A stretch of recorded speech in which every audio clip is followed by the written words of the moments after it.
Parfait. Alors, bonjour tout le monde. Alors, bienvenue à cette rencontre. Je voudrais juste au début commencer par reconnaître que nous sommes sur les terres sur lesquelles font partie du territoire traditionnel non cédé des Kanekahaka Mohawks, qui a longtemps servi de lieu de rassemblement et d'échange entre les nations. Alors, bienvenue et nous leur remercions pour leur hospitalité. La réunion aujourd'hui se déroule dans le contexte d'une réunion large de la Coalition BDS-Québec pour inviter les gens à réfléchir dans la conjoncture actuelle. Et maintenant, je vais céder la parole à notre animateur, Mouloud Idir, qui est coordonnateur du secteur du Vivre Ensemble de Centre Justice et Foi et le représentant du Centre Justice et Foi à la Coalition BDS. Mouloud, c'est à vous. Alors, merci beaucoup, Zahia El-Masri. Bonjour, bonsoir, mesdames, messieurs. Merci donc ceux et celles qui ont jugé utile de m'avoir pour cette importante rencontre, notamment pour assurer le travail d'animation et de synthèse à la fin. Alors peut-être, on l'a dit, vous connaissez un peu le fonctionnement de la coalition BDS, vous connaissez pour l'essentiel toutes et tous ces objectifs. Je les rappelle dans le contexte actuel, donc tout en tenant compte de la conjoncture que chacun et chacune vous connaissez, le plan du siècle de l'équipe Kouchner-Trump, bien entendu, concocté avec Netanyahou. Notre objectif ici dans la coalition, c'est de dégager à la fois une analyse de conjoncture, mais c'est aussi de réfléchir à des pistes d'action, tout en tenant compte, si vous voulez, des contingences qui se posent à chacun et chacune des organisations qui sont solidaires de la Palestine. Alors, nous sommes ici, donc, comme ça a été dit, dans une rencontre plus large que celle qui regroupe généralement ceux qui sont impliqués de façon plus active au sein du comité BDS Québec. Aujourd'hui, c'est ouvert donc plus largement. Les objectifs donc de la rencontre de ce soir, c'est de comprendre un peu ce qui se passe présentement en Palestine, mais par voie de conséquence en Israël aussi, hein, si vous voulez, quelques faits d'actualité du point de vue palestinien, justement, ça on tient quand même à le dire, afin donc de dégager une bonne analyse de la situation la plus avisée possible et surtout une analyse qui est alimentée par le regard de personnes qui suivent de près et qui ont à cœur, si vous voulez, à la fois les droits du peuple palestinien, mais une solution juste à cet enjeu. Il s'agira également dans un deuxième temps de dégager quelque part ce qu'on appelle les conséquences de ces informations, mais ça veut tout simplement dire ce que nous voulons en faire, comment nous voulons en disposer. Et donc, toutes ces analyses sur notre travail de solidarité, elles vont avoir un impact et il s'agira de réfléchir à comment est-ce qu'on les prolonge dans nos activités et comment est-ce qu'on peut les faire déboucher sur un plan d'action, sur des stratégies, donc ici au Canada et au Québec. Voilà, c'est exactement ça, les deux objectifs. Je ne sais pas si c'est clair et limpide pour tout le monde.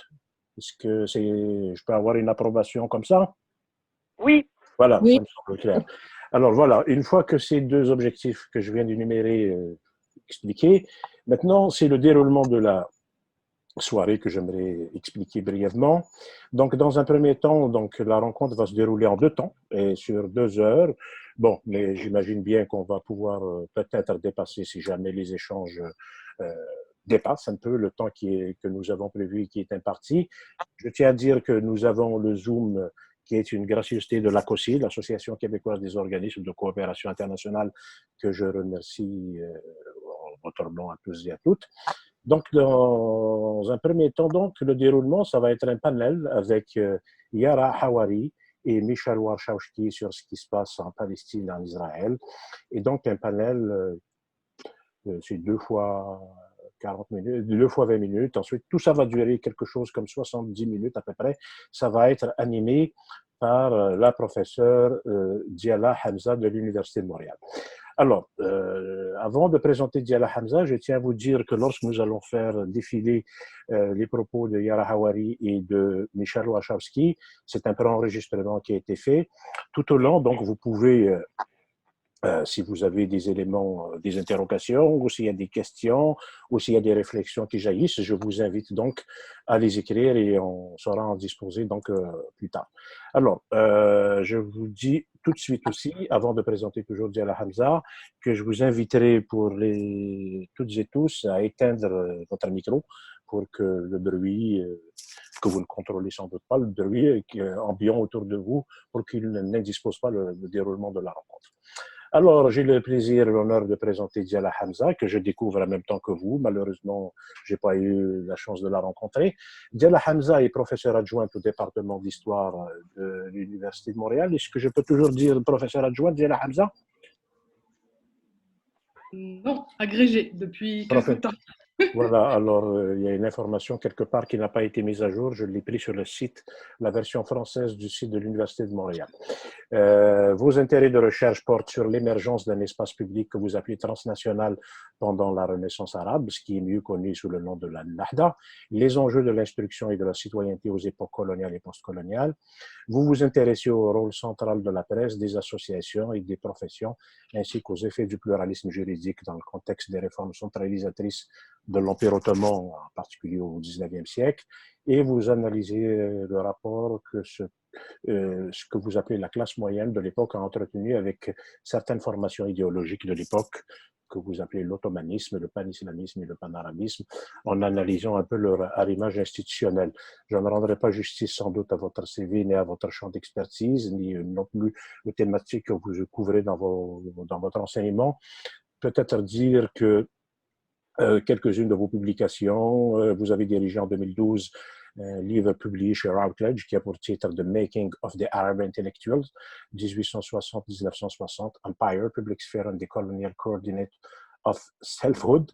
Et bon, je ne vais pas donner les autres informations pour ne pas disposer plus de temps parce que c'est des informations qui peuvent être trouvées donc par Internet. Alors, Dyala Hamzah, donc, si j'ai bien compris, et si le travail d'animation que je fais est adéquat, normalement, la parole devrait vous revenir.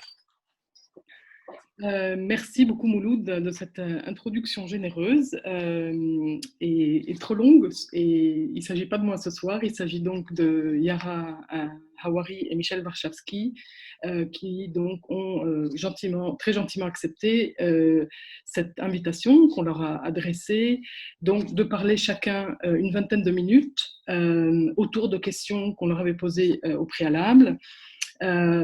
Suite à quoi j'anime un petit peu en quelque sorte un échange qu'ils ont eu, notamment autour de la question du droit international. Je veux juste préciser avant de commencer et de vous les présenter et de laisser la vidéo démarrer, que toute la séquence que vous allez entendre, les deux interventions de Yara et de Michel suivies de leur échange, tout ça c'est préenregistré, ce qui veut dire que vous ne pourrez malheureusement pas poser directement de questions aux intervenants, mais sachez qu'en appuyant en bas de votre écran sur l'icône converser, vous allez pouvoir tout au long de la séquence préenregistrée que vous allez entendre, poser vos questions dans la fonction chat, dans la fonction converser, et nous allons recevoir vos questions et on va pouvoir en faire une synthèse et discuter avec vous et Mouloud et nous autres du comité de coordination à la fin donc de l'enregistrement de cet échange. Yara Hawari est une Palestinienne de Galilée, dans ce qui est aujourd'hui le nord d'Israël et la Palestine occupée depuis 1948. Elle est analyste politique auprès du réseau d'analystes politiques palestiniens à Shabaka. Elle est titulaire d'un doctorat en sciences politiques, spécialité Moyen-Orient, de l'université d'Exeter en Angleterre, où elle a enseigné et où elle est toujours chercheure honoraire. Ses recherches académiques portent sur les études indigènes et l'histoire orale, et elle contribue régulièrement à divers médias tels que The Guardian, Foreign Policy, Al Jazeera English, et bien sûr, ses mémos et ses analyses paraissent très régulièrement sur le réseau d'Al-Shabaka. Michel Warschawski, quant à lui, est un militant israélien antisioniste qui a dirigé la Ligue marxiste communiste révolutionnaire, autrement connue sous le nom de Matzpen Jérusalem, jusqu'au déclin de cette organisation dans les années 90. En 1984, il fonde le Centre d'information alternative, qui est une ONG israélo-palestinienne. En 89, il a été condamné par le gouvernement israélien à 20 mois de prison pour avoir fourni des services à des organisations illégales, entendre donc des organisations de la résistance palestinienne. Il figure dans le documentaire récent, The Advocate, qui porte en fait sur son épouse, Léa Tsemel, avocate des droits humains palestiniens.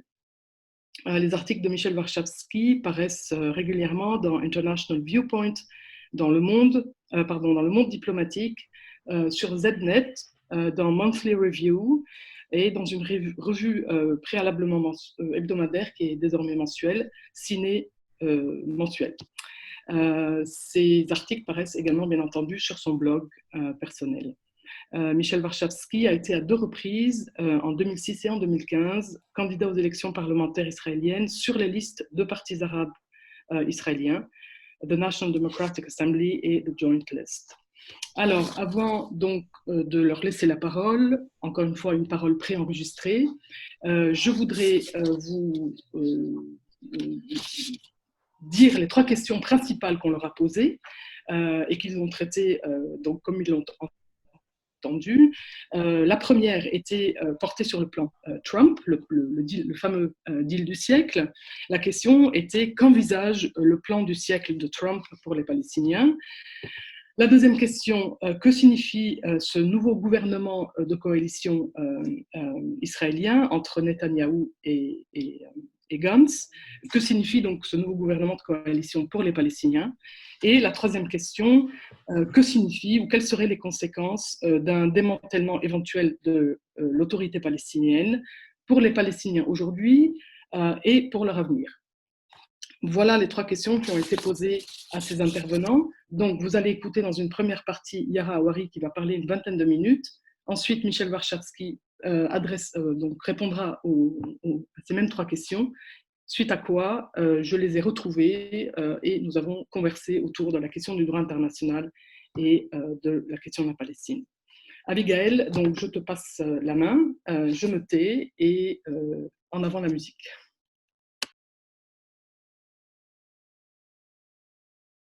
That I will be able to answer at least some of them, and I'll try to do so concisely.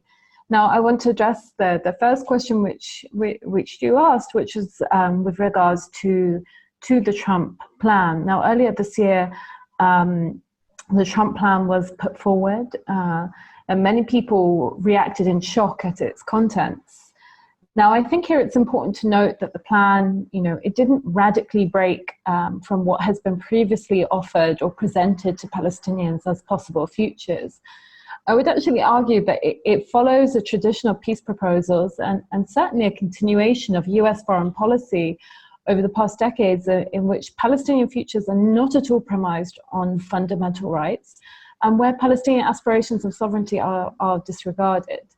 Now, the plan itself, or the deal of the century, as it was called, it was actually officially entitled A Vision for Peace, Prosperity, and a Brighter Future for Israel and for the Palestinian People. Now, there's a big clue in the title, that it wouldn't be addressing Palestinian statehood, by just referring to only the Palestinian people, rather than Palestine as an entity. The actual vision or the plan itself, if you look at the details, it really proposed nothing less than Palestinian capitulation, in which Palestinians in the West Bank would be encased in a series of Bantustan-like pockets. The Gaza Strip would remain this besieged enclave, while Palestinians and exiles, including the refugees, would be completely forsaken. Now, where this plan differs from those before it is that it's probably more candid. It's more honest than prior peace efforts. It blatantly depicts what the US and Israel consider as an acceptable form of Palestinian statehood, which is not statehood at all. And there was also an accompanying map with the plan, which I actually think really well reflects the geopolitical reality on the ground. Now, the Palestinian leadership responded quite weakly, and it really is in between a rock and a hard place, and I'll explain more later. But they basically continue to adhere to this Oslo line, and again, until quite recently, which I'll explain later. and they've really been misdirecting their hopes onto different actors, into actors who have really not demonstrated that they have the political will to deliver on Palestinian rights, such as the EU and its member states. There haven't been any tangible deliverables on Palestinian rights by EU member states. They haven't enforced any kinds of repercussions on Israel for their deliberate and brazen flouting of international law. And this is despite the fact that they actually do have the capability to do so. The EU is Israel's biggest trading partner. We always talk about the US and Canada, etc., as being these great big allies of Israel, but we often treat Europe or the Europeans as a friend of the Palestinians, but that's not the case, and they have consistently demonstrated that that is not the case over many years. The Palestinian leadership have also been pursuing these very sort of unpopular and unstrategic political dialogues, such as this PLO-sanctioned communication committee, a group of Palestinian political men basically met with Israeli politicians from the Israeli Labour Party in Tel Aviv earlier this year. And this was met with a very hostile response from the Palestinian public as a normalizing activity, and also incredibly unstrategic, as if there really are partners for peace in the higher echelons of the Israeli political institutions.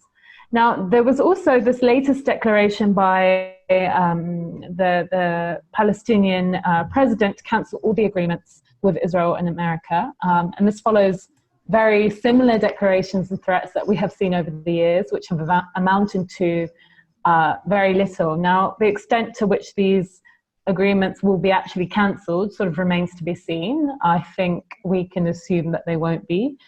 What we know so far is that the security coordination has been downgraded, but it hasn't stopped. And I don't think it can stop, not even with a presidential declaration. And we also have to think about what the cancellation of Oslo actually means.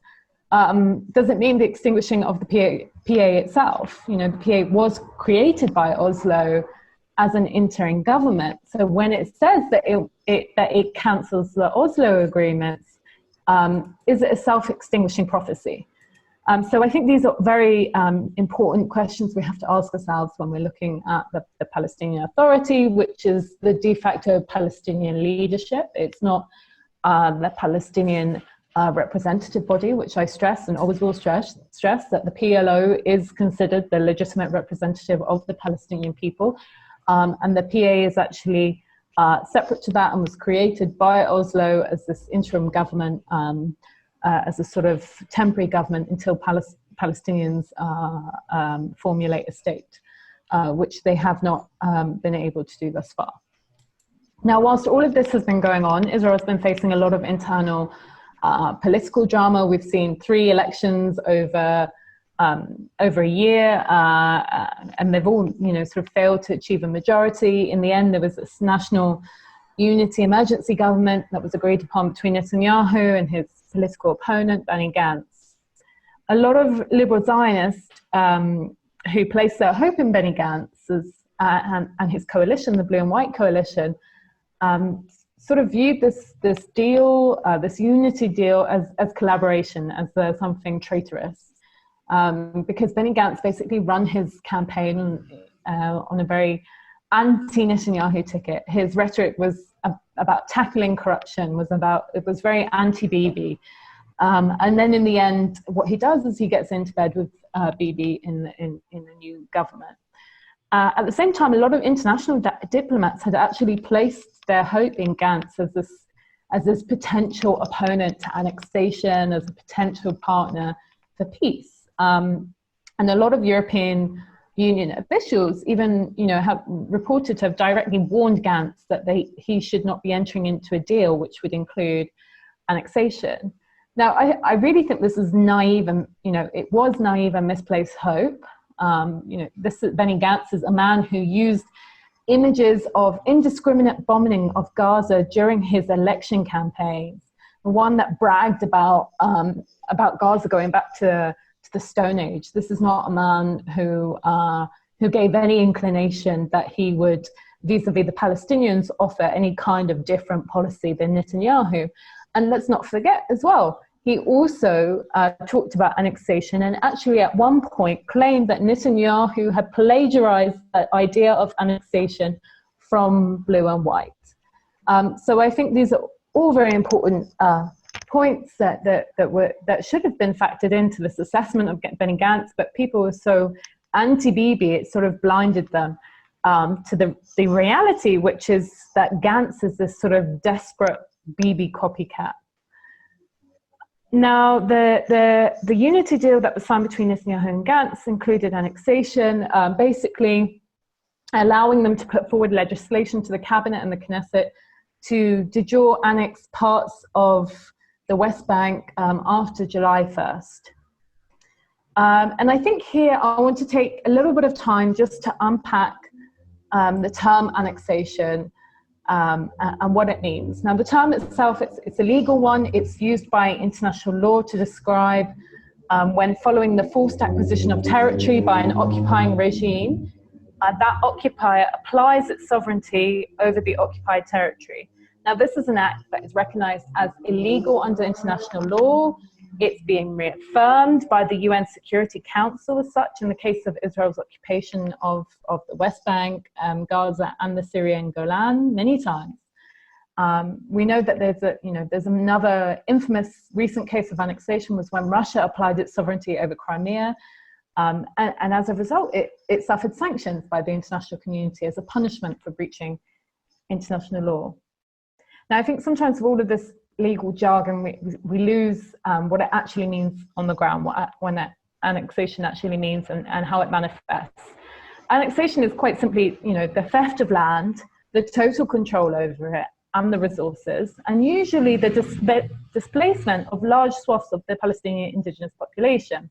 So in Palestine, this initially happened in 1948 with the foundation of the settler colonial state of Israel, and then later with the occupation of the 67 territories, i.e. the West Bank, Gaza, and the Syrian Golan. And going back briefly to the legal definition, annexation of Palestinian land occupied in 67 is considered illegal under international law. But the reality on the ground today is that the occupation of the West Bank is de facto annexation. The Israeli regime is now simply looking to extend its sovereignty through de jure annexation, which basically would extend Israeli domestic law to much of the West Bank. So, I think a lot of this is legal semantics. Israel essentially controls and has applied its sovereignty over all of the territory that was once Palestine, from the Jordan River to the Mediterranean Sea. And we have to be very clear that this situation is a de facto versus de jure one. And it's a point that the international community and third states hold on to for dear life. It seems that they can accept de facto annexation, but de jure makes it very real for them. But the reality is that for Palestinians, their de facto annexation is horrifically violent and very, very real.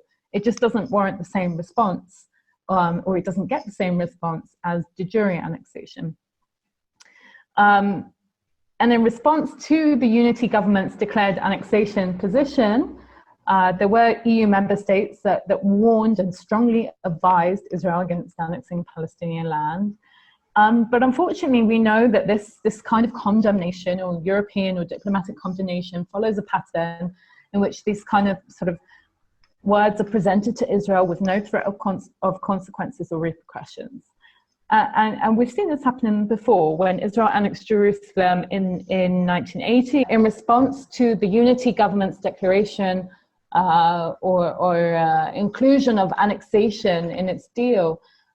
Several EU member states warned against or strongly advised Israel against annexation of Palestinian land. But I think these condemnations really follow a pattern of lukewarm sort of response, where words, these kinds of words are presented to Israel and there are no threat of consequences, of repercussions. We saw that happen in the past when Israel formally annexed Jerusalem in 1980 and then formally annexed the Syrian Golan as well in the 1980s. There was very little response from the international community. And I think I want to sort of, finalize this part of the presentation by situating it from a Palestinian point of view and analysis, which I think is far too often forgotten. When we talk about annexation, we're talking about the theft and control of Palestinian land, resources, and lives. We're talking about an ongoing process of settler colonialism, which is something Palestinians call Nakba al-Mustamirra, the continuous Nakba. The Nakba refers to 1948, when Palestine was erased from the map. Now, in Palestine, the settler colonial project began before 1948, when early Zionists began settling the land, but it was institutionalized in 1948 with the establishment of Israel as a Jewish state. And it's since continued to expand onto Palestinian land throughout different mechanisms, and it's continued to try and subdue and dominate the indigenous population through various mechanisms.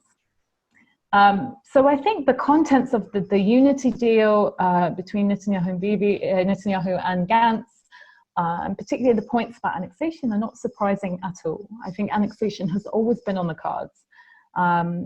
Expansion into Palestinian land is the raison d'etre of the Israeli regime. It has been since its foundation. Israeli Jewish settlement building has never stopped since the state's establishment on top of Palestine in 1948. And it was actually a so-called left-wing government that spearheaded the settlement enterprise in the West Bank and Gaza following the occupation in 1967. It was the Israeli Labour government that spearheaded this project. So that's why, for many Palestinians, annexation doesn't bring anything new. I think it will accelerate the loss of land and displacement. But I think it might be a game changer. There's no longer this facade of two states or a pretense that Israel doesn't control the West Bank and Gaza. And this is not to say that I think, that we're placing our hopes in the international community or international law. I don't think Israel will face serious repercussions when it annexes. And we know that the Europeans are hoping that annexation doesn't go forward, not because they care about Palestinian land being stolen, but because it's one of Israel's main trading partners, and it doesn't want to strain that relationship. It doesn't want it to make it difficult for them to defend the international legal regime for which they found themselves on. So I think that's, I've talked for a long time about Trump and annexation, but perhaps I want to end just a few minutes by saying that this is, of course, all happening within a context of the pandemic, COVID-19. The West Bank and Gaza in particular are confronting COVID-19 from a reality of Israeli military occupation. And these daily manifestations of occupation have persisted throughout this time. The pandemic has not stopped Israeli occupation practices. They have continued to demolish Palestinian homes. They have continued to raid Palestinian villages and towns. And there have actually been, more insidious things such as direct attacks on Palestinian attempts to confront the virus. We saw the destruction of a clinic in the Jordan Valley. We saw the destruction of another clinic in a neighborhood of East Jerusalem. We saw volunteers who were attempting to distribute supplies to Palestinian impoverished communities in Jerusalem being arrested.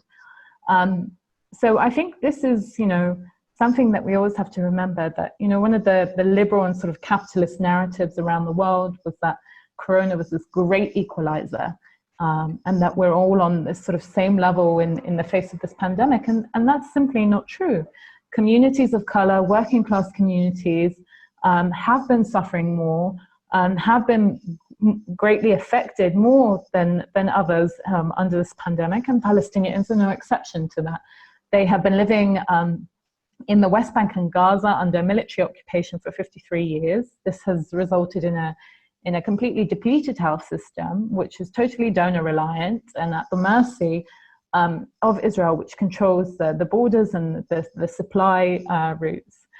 And the Israeli regime is actually using the global crisis, not only to distract from its ongoing violations of human rights, but also as a political tool to gain diplomatic leverage. There was a lot of commentary commending Israel for its cooperation with the Palestinian Authority during this time. And actually, a UN Special Coordinator for the Middle East Peace Process, Nikolai Mladenov, called the coordination excellence at one point. In reality, let's look at what this cooperation means. It's basically Israel allowing a minimum number of internationally donated medical supplies to reach the West Bank and Gaza, a very small number. And under international law, Israel, as the occupying force, is actually supposed to provide those supplies itself. So in effect, the Israeli regime, which is maintaining this violent military occupation, which has totally depleted the capabilities of the Palestinian healthcare system, is being praised for allowing these small tidbits of medical supplies from international actors. So, I think it's important that we shift this narrative from cooperation and highlight the Israeli occupation as something that I call an instrument of comorbidity. So in other words, not only does the occupation exacerbate the conditions that increase Palestinian susceptibility to infection, it's also directly responsible for those conditions. And I think I'll stop here so we have enough time. Thanks so much for this, Yara. Without much further ado, I will give the floor now to Michel before we join again.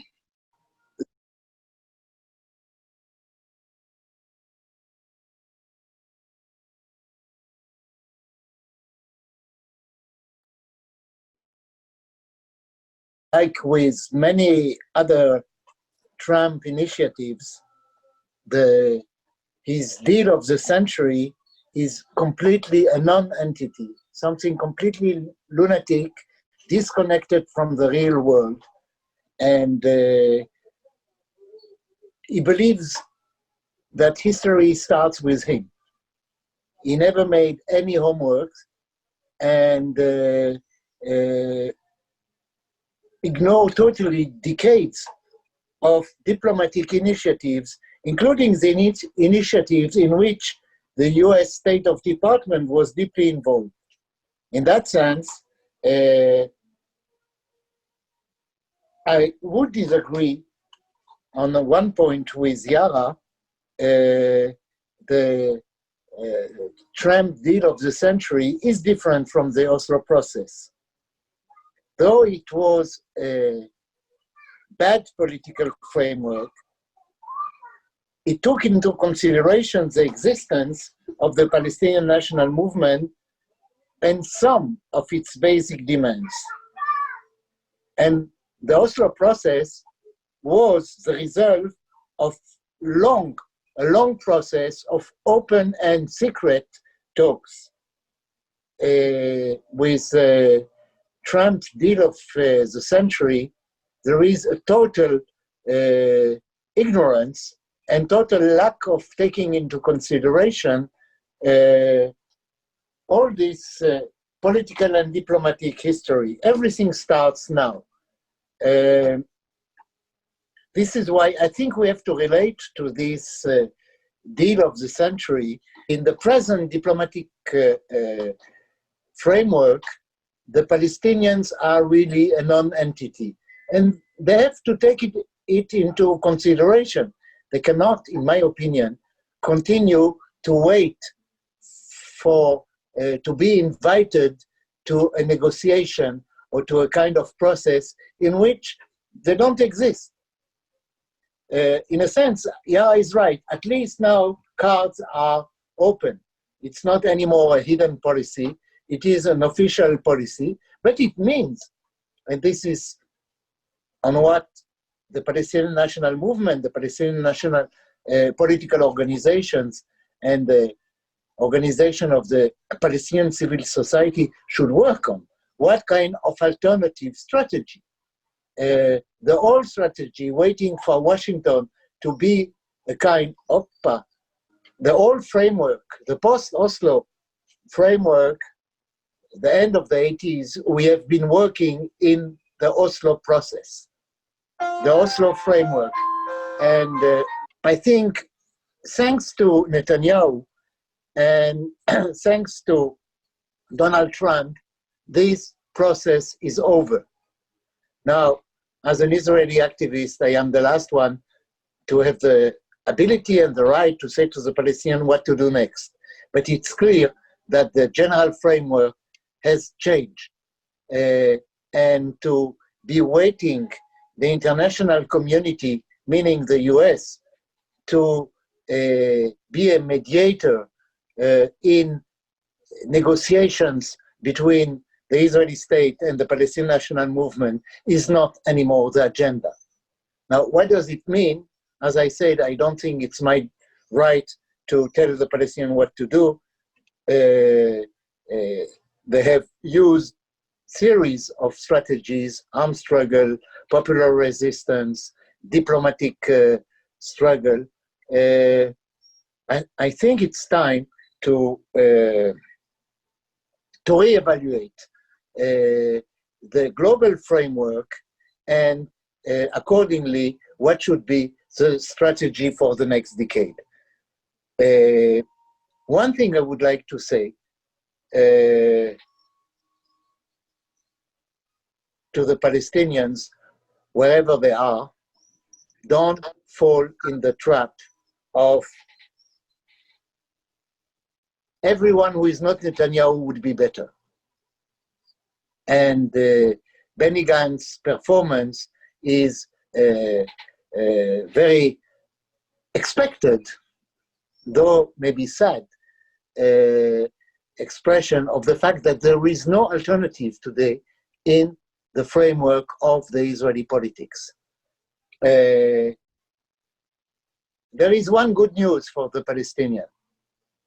If Benny Gantz represents the determination of the Israeli army and the Israeli senior officers,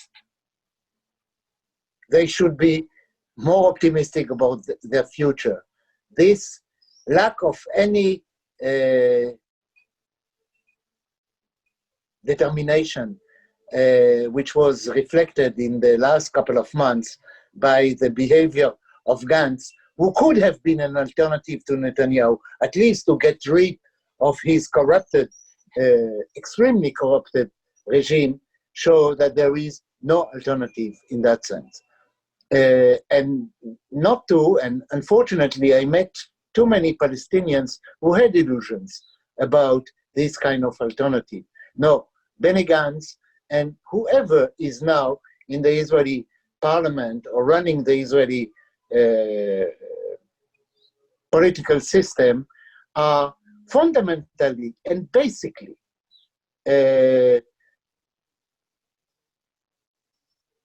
choosing always and in a very coherent and long-standing position, taking the framework of we are the Israelis against the Arabs, whatever it may be. And we don't have to look at it only on the weakness of the individuals who are playing on the Israeli ground or the stupidity, which are both right, they are both weak and stupid, but it's more than that. In the last instance, we are together. National unity in Israel is not a political trick or a way to have a majority, a way to achieve this or that new law or interest of this or that sector of the Israeli society. No, it is in the, I would say, in the DNA of the Israeli society, in the DNA of Israeli politics. When they are not together, they consider it as a problem. We have to overcome it. And this is why one shouldn't have any illusion about an alternative in the framework of the system. A political coalition without Netanyahu would be better? Yes, maybe, less corrupted. But that's all. The policy will be the same. And the aspiration for national unity will be the driving element of whoever would be, whoever is acting in the political field in Israel.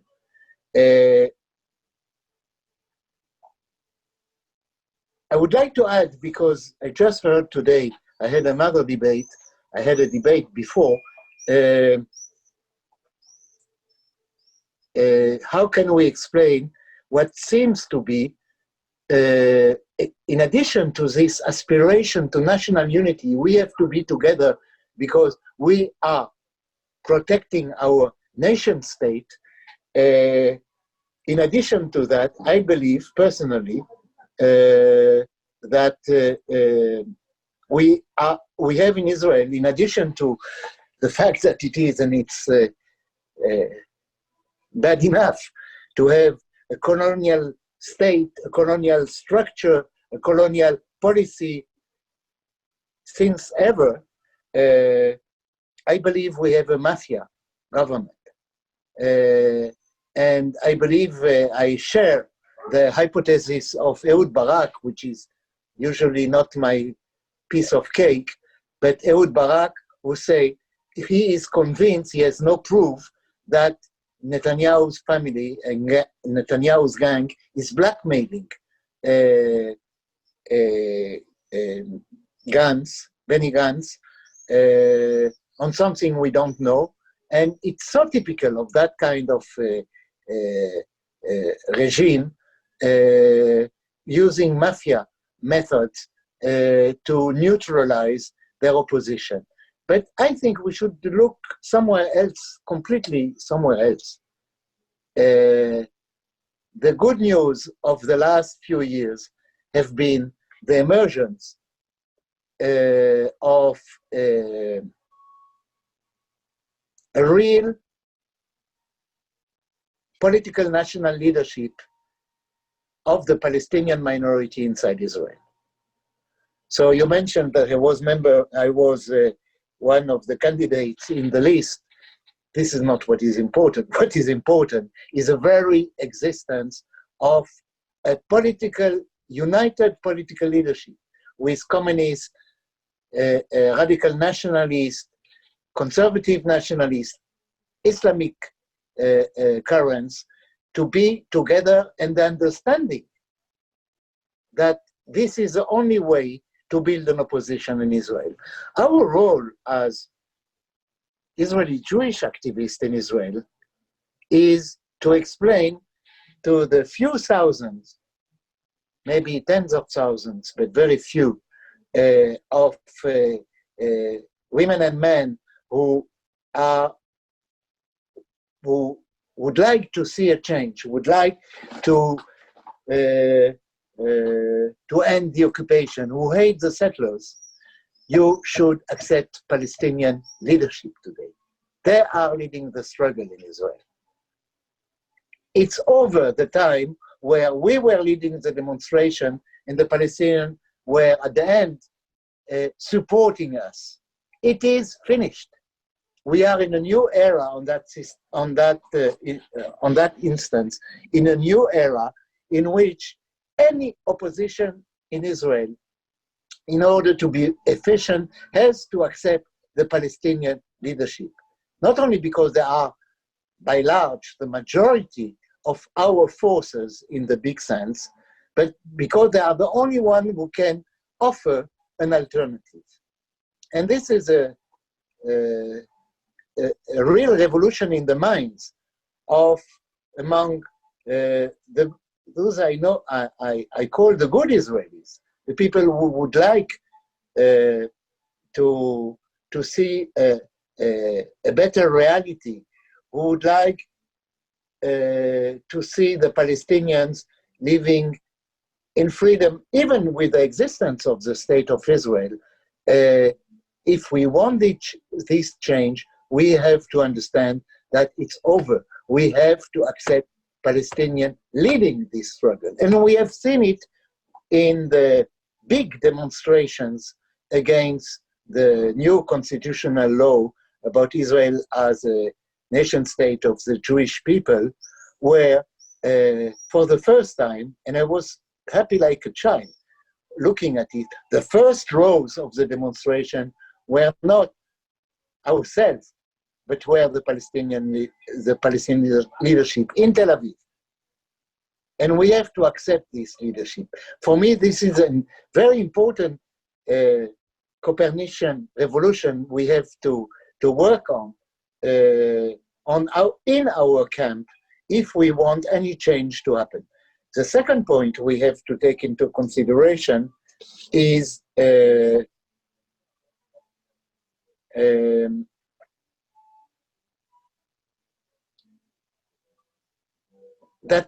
there is a long process of rebuilding a movement, rebuilding trust.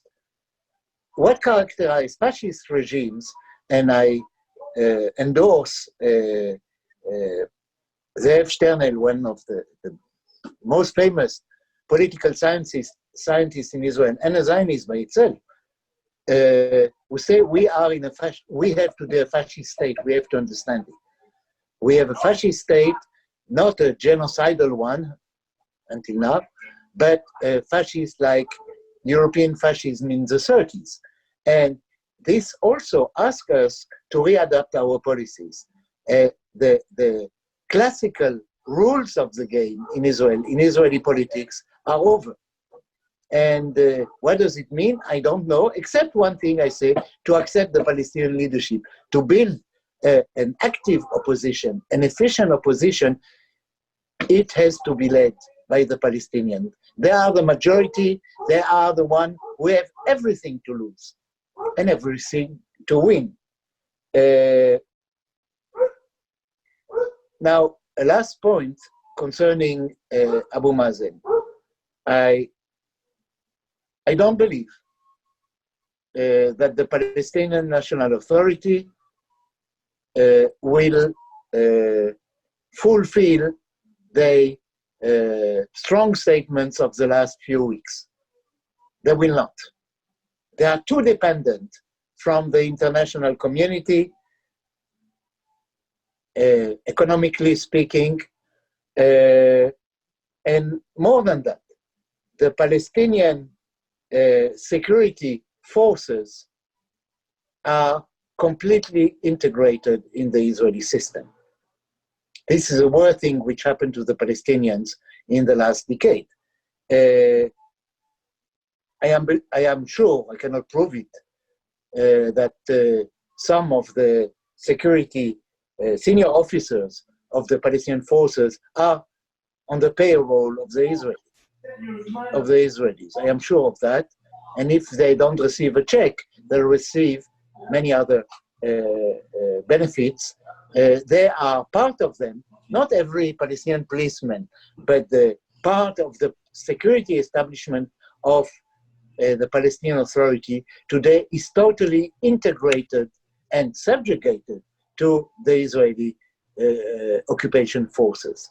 And this also has to be taken into consideration, in my opinion, by the various Palestinian national organizations.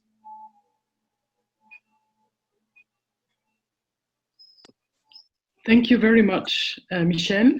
I will now quit the presentation mode of each participant and be back. Yes. Sorry, I would like to add one point. Please go ahead. One point. One cannot understand and therefore organize itself Netanyahu's policy, Netanyahu's plans, Netanyahu's initiatives, without taking into consideration something which has nothing to do with the Palestinians and with the colonial policy of Israel. He is terrorized by the idea that he may follow Ehud Olmert to prison. He is terrorized.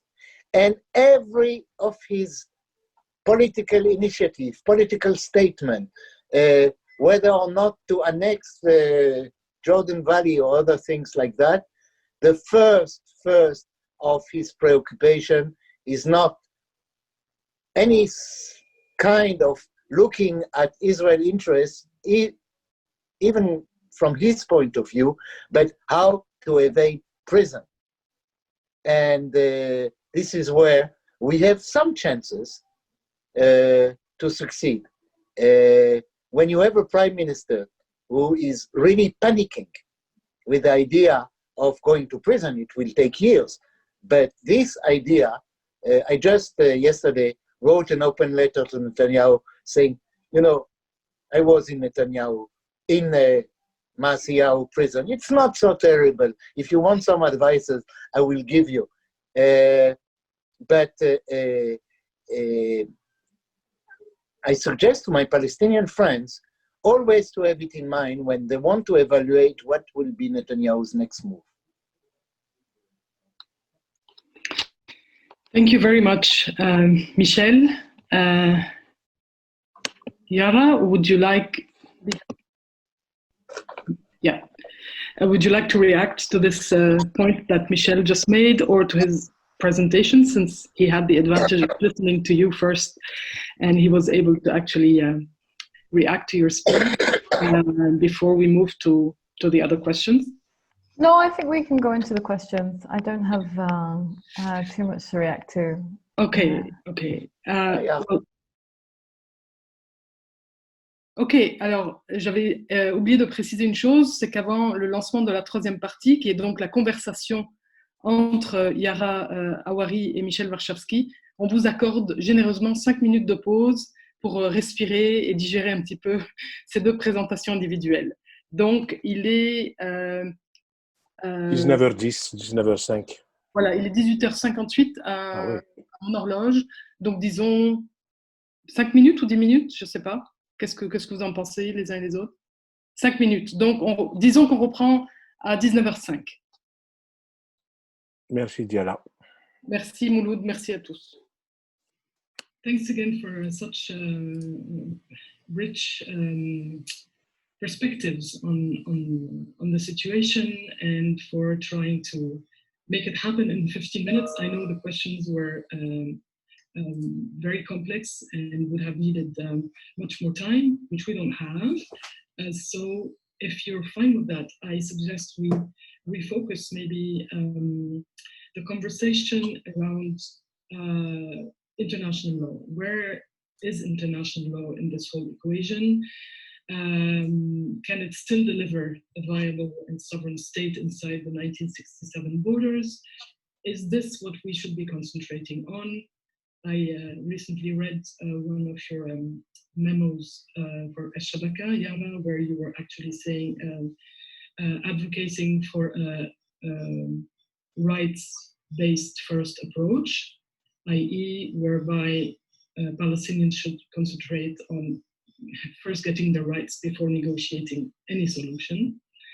And sorry, just to correct you there, I wasn't necessarily arguing that Palestinians go that approach. I'm talking about international community and solidarity needs to focus on ensuring Palestinian rights rather than intervening in the political negotiations or postponing rights, Palestinian rights, to after political negotiations, which is always what happens. People talk, never guarantee Palestinian rights, even the basic right to life. Palestinians don't have that guarantee, and yet they're expected to sit down at a negotiating table.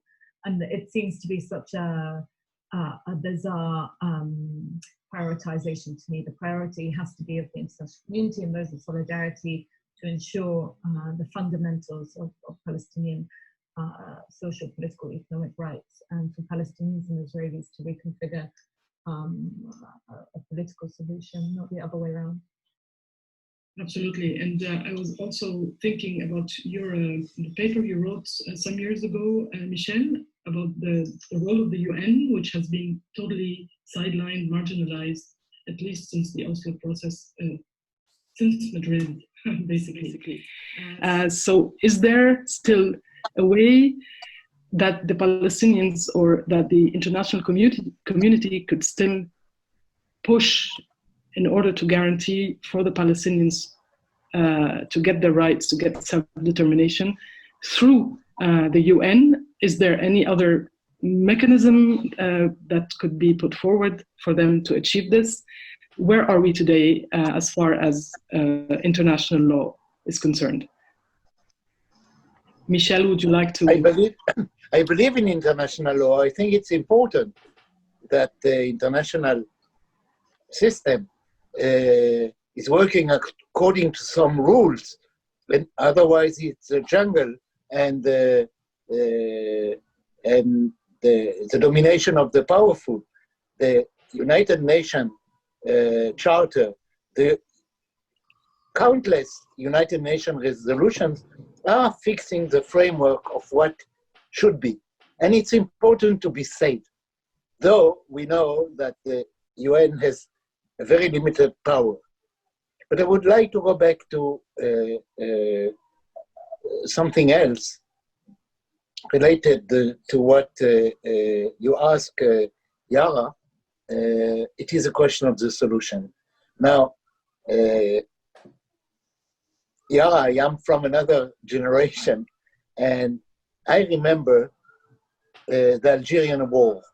I was a young adolescent at school in France at that time, and I remembered the debates in school at the Saturday evening table with my parents. Everywhere I was in a politicized milieu, and we're discussing what should be the future, the solution of the Algerian crisis.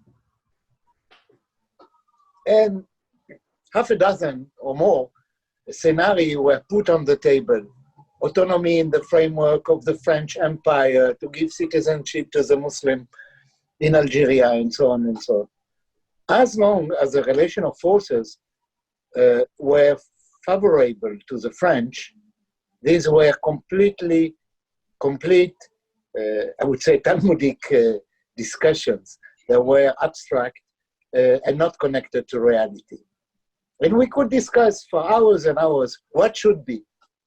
When the relation of forces change on the ground, internationally and locally in Algeria, then suddenly there was only one solution on the table. It was independence. And the intelligence of General de Gaulle was to understand it. Whether you want it or not, this is where we are going to. And then let's try to begin a process of negotiation which will be the less unfavorable to the French. I think the same will happen with Palestine. I have no idea what will be the solution. And I think it's a loss of time to discuss and to argue and to have seminars and conferences about the solution for Palestine. We don't know. Maybe it will be Greater Syria. Maybe it will be at a time where there will be an Islamic empire in the area. I don't know, and no one knows. Let's focus on what to do. Let's focus on how to organize. And here, there are three important letters. B, D, S. Yeah. This is what we have to do. This is on what we have to focus wherever we are, including inside Israel. BDS, to put pressures on the Israeli state, economically, financially, diplomatically, culturally, and everyone should choose his way to BDS. What is important? And those who want to exclude the culture from BDS, okay, do whatever you can, don't do it. I think it's a weak point for Israel, and we have to push precisely on that. But okay, do what you can. You are a big union in the UK. Of course, you cannot do what a small group of activists can do in Manchester. You have to be more pedagogic and more slow. It's like taking a turn with a big truck or with a bicycle. It's easy to do the turn with a bicycle. With a truck, it's a longer process. As long as everyone is doing his share on BDS, we are moving forward. And this is why, for me, these three letters, boycott, divestment, sanction, are should be at the head of our agenda. Each one, each country, each union, translating it into what it can do, what they can do, and how much they can go further but altogether, it's a powerful arm. It is a strategy. It is a real strategy. And so much so that Benjamin Netanyahu was interviewed just before he spoke, not this year, the year before, in the UN General Assembly, was asked by a journalist, what does he think about BDS? And then he answered, BDS, I never heard about it, or something like that. But 10 minutes, and in the UN General Assembly, it's a lot of time, he dedicated to attack BDS as anti-Semitism, anti-Jewish, and so on and so on. So it is efficient. It's not only right, it's not only what we have to do because we are people who believe in rights, in international law, but it's also efficient. Thank you, Michel. This is going to be very precious to hear for our coalition here in Quebec. Yara, would you like to react? Yeah, I would actually. Just very briefly, a couple of points on your question with regards to international law. As a Palestinian, I know that many Palestinians are very disillusioned with international law and what it is able to guarantee us in terms of our rights and aspirations for sovereignty. I think it is one of the tools in a basket of many tools in terms of furthering Palestinian rights. And I unfortunately think that we have placed too much energy and too much hope in international law as Palestinian civil society, the Palestinian leadership as well. And Palestinian civil society has been held hostage to this narrative and to the discourse of international law. As we know, Palestinian civil society is a heavily international donor-based society. Funding is completely donor-reliant, and the survival of Palestinian society is donor-reliant. And so we see sort of Palestinian civil society being held hostage to a certain narrative and lexicon that is not a Palestinian narrative and lexicon. It's a lexicon of international law. It's actually a foreign lexicon, which has shifted the political imagination of Palestinians. So when we talk about Palestine, so many people talk about Palestine from the 1967 borders. Why is that? That is because of an international law framework. And so I think whilst it is important and whilst there are gains to be made, I think Palestinians also and their allies need to widen their narrative so that we are inclusive of who is Palestinian and what is Palestine. I'm from Palestine. I'm from a village in the Galilee, Tarshiha, which is in the north of historic Palestine. For me, this is Palestine. I live in a Palestinian village. I speak Palestinian dialect. I eat Palestinian food. I'm from Palestine. And that has to be accepted. Now, unfortunately, within the international law framework, it's not. So I think international law is one tool in a basket of many tools. And a quick note on two states. I haven't talked about that in a long time. So it's not, I feel like it's not a discussion. No one's discussing it. The Israeli government certainly isn't discussing it. They're the ones who gave up on it. It's not fair. I think a lot of people say that Palestinians gave up on the two-state solution.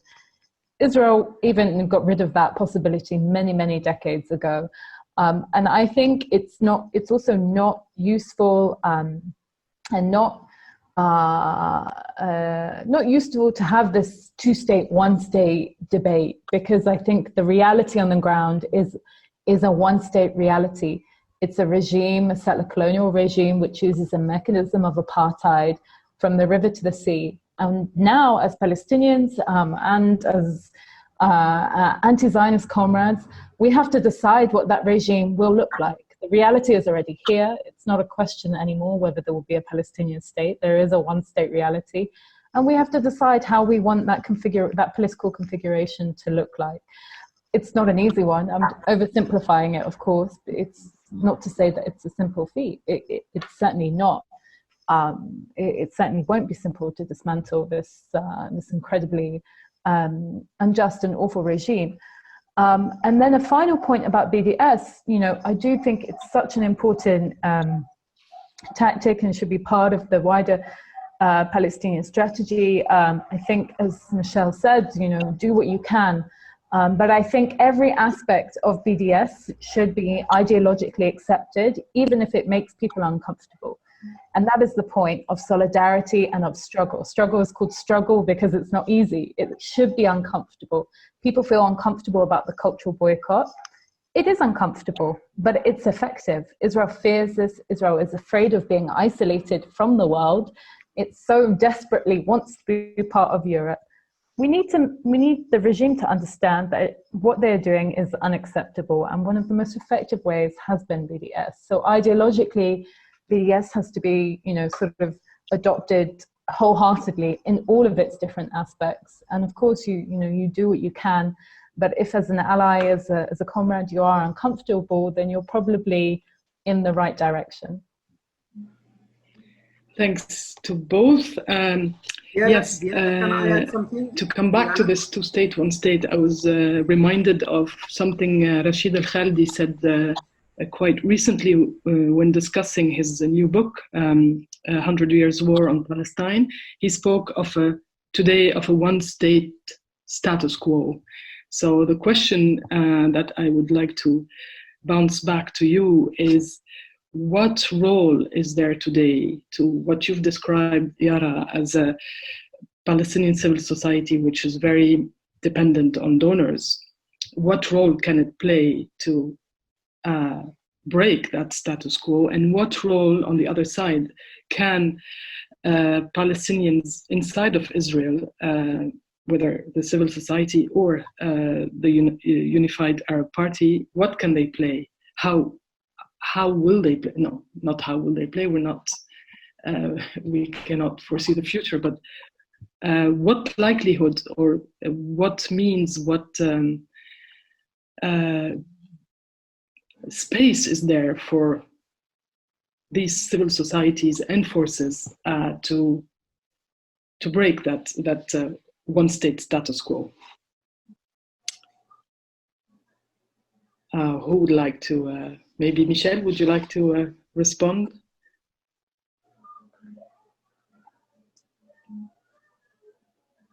There is something which the Palestinian people, wherever it is world champion. And it is steadfastness, sumud, to keep on. Today, in my opinion, this is a priority. We are not always in offensive phases. This is how struggles are going. Sometimes you are in the offensive and sometimes you are in the defensive. Definitely today, the Palestinian people and the Palestinian national movement is on the defensive. But they have a tremendous tool. This ability to of steadfastness, of keeping on keeping on the land, keeping on what you have. For me, it may sound romantic and a little bit oldish, but when the mothers are sending their kids to school in the morning, knowing that they are passing a few hundred meters from a settlement where the people are not only violent, but sometimes really crazy, but they want their kids to go to school. And the whole day, the mother or the father are with pains in their belly. Are they safe? Did they reach the school? Or when they are ready to go miles and miles and hours to visit the grandmother, they are expressing something. You want us to be animals, we are not animals. And it's not very heroic, but this is where, in my opinion, the strength of the Palestinian people today, they have it. And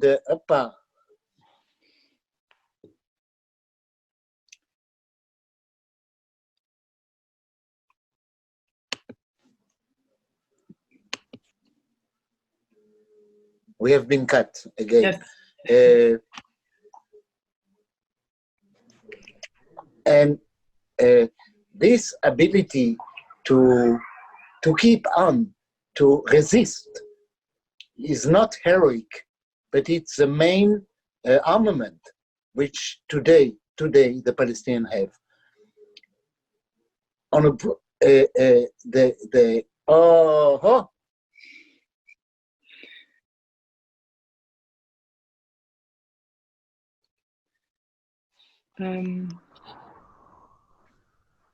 maybe we could let Yara come in.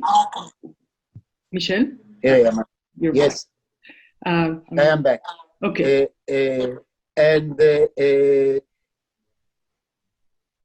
I learned during my activist life that you have to build your strategy on what you have, not on your dreams, but what you have now, because we are speaking about strategy, not objectives, not final goals, not ideals, but how to go from now to a better relation of forces.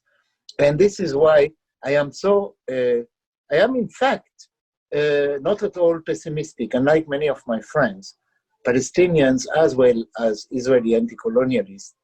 I am optimistic. This is something the Palestinians are world champions, and they have to use it. To use this capacity, sometimes even to put your hands on your head and to let the tank pass, but to resist, but to be to be attached to your humanity, to your basic rights, even if the relation of forces are not right now in the framework. The real changes, in my opinion, depends about the global evolution, worldwide and regionally. Here too, the Palestinians are not in their best, or the reality is not promising a reality. The relation between Israel and some of the Arab regimes never was so open, never was so assumed by the Palestinian, by some of the Palestinian states. But you know, when you are dealing with a gangster, and Israel is a gangster state,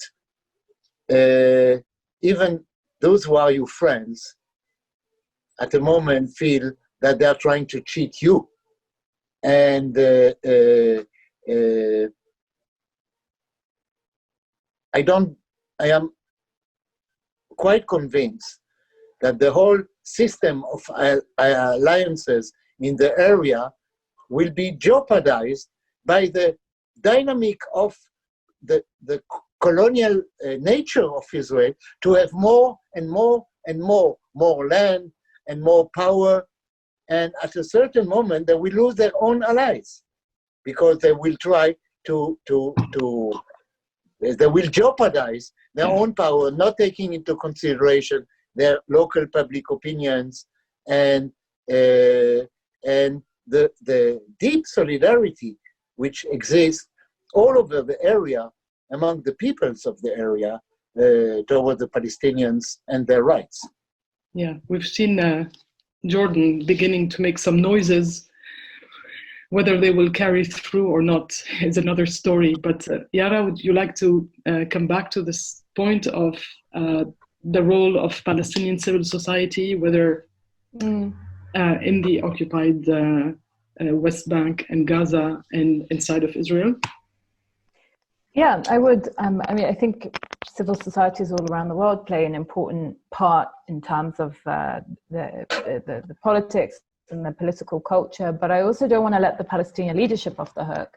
I mean, I think as Palestinians, we have a lot of in-house cleaning, we might call it. We have to clean up our own house. You know, we have a leadership that has completely failed us. We have a leadership that does not represent us in our entirety as Palestinian people.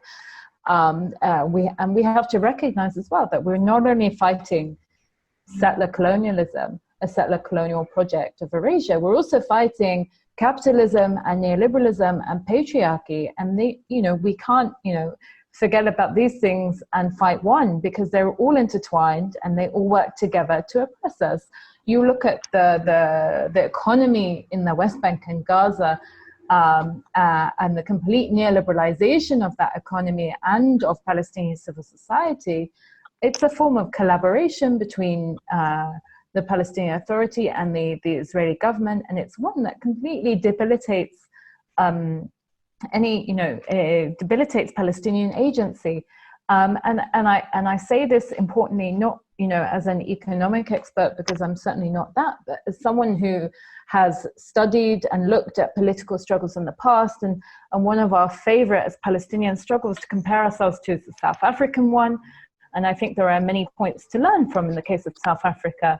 Economic apartheid did not end when the political regime was dismantled.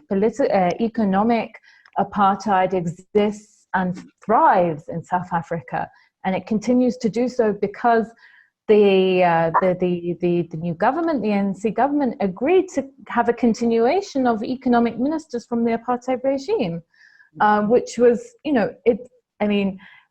we can't, I think there is a lot to learn there from our brothers and sisters in South Africa. So I think, as Palestinians, we have a lot to learn. In the past few decades, it has shown that there are many things that we cannot rely on. I think that it wasn't necessarily, or maybe perhaps it was a bit naive to put so much hope and energy into diplomatic work and into the international community in the hopes that they would come to our rescue, which they haven't done. So I think now it's time to recalibrate our energies, not to give up on things entirely, but to reassess where we should place our energies as Palestinians, to demand a legitimate and representative Palestinian leadership, one that is not pandering to the international community, one that does not collaborate with the Israeli regime. And all of this is not easy, but it's certainly internal reflections that I think this is the time that Palestinians have to do it, now more than ever. On that note, I am sorry to have to gradually and slowly conclude.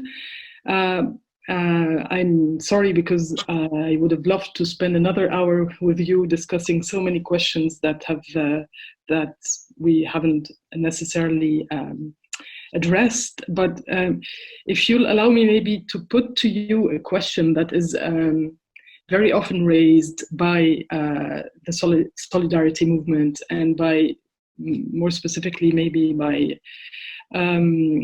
BDS-Québec, a question that has to do with whether or not it is right for the international solidarity movement to take a position on the question of the ultimate form of Palestinian self-determination, of the ultimate solution, of the ultimate state. Is it right? Is it helpful? And even though BDS has left the question open, for the international solidarity movement to actually position itself vis-a-vis 1, 2, 3, 0 states.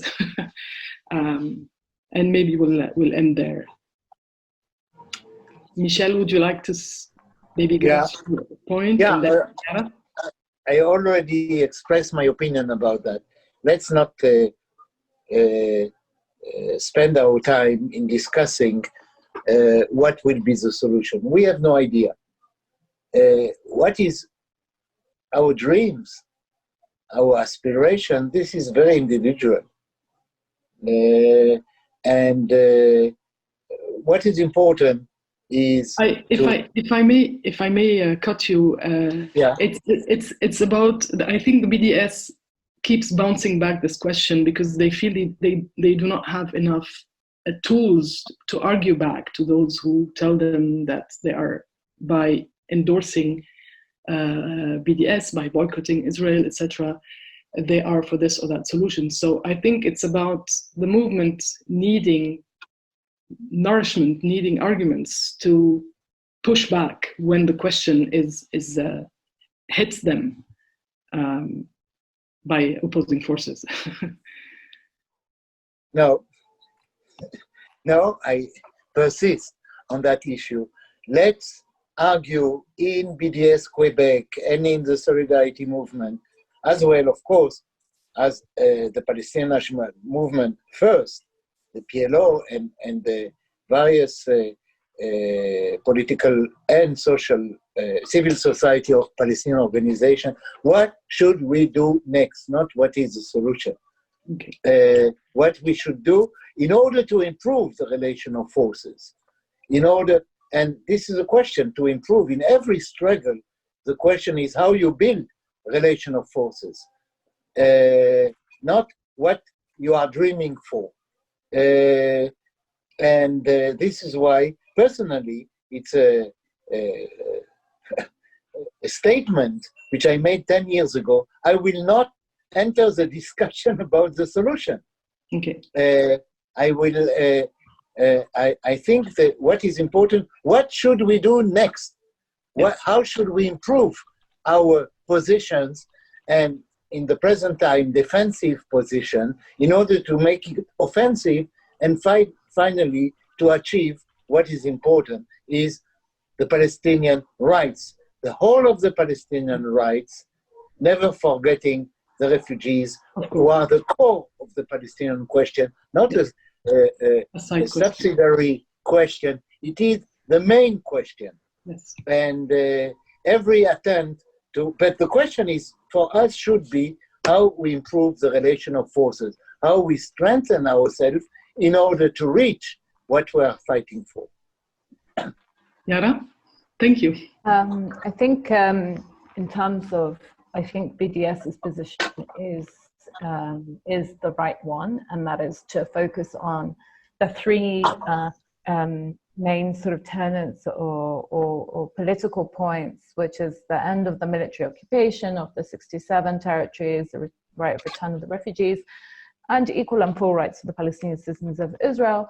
I think this is enough and where it should stop at as a solidarity movement. I don't think those in solidarity with Palestinians have or should have a place to say what post-liberation formulation on Palestine is. You know, once we reach a post-colonial or once we have reached a decolonial situation, this is a Palestinian decision, and Palestinian society is a politically and socially plural society.